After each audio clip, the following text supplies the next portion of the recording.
আবার একজন হিন্দু মহিলা বলছে, হুজুর আজান দেওয়ার দরখাস্ত রইল।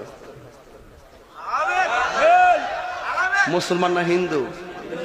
আমাদের অন্য ধর্মের একজন হিন্দু মা, হিন্দু মহিলা বলছেন আজান দেওয়ার জন্য। আমি কি না দিয়ে পারি? দেশটা কত সুন্দর। হ্যাঁ, আজান, আজান কি জিনিস? আল্লাহু আকবার, আল্লাহু আকবার,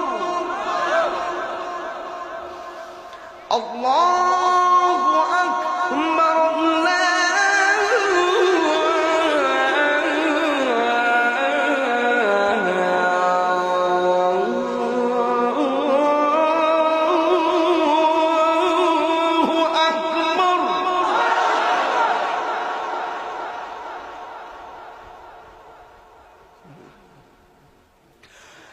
আশহাদু আল্লা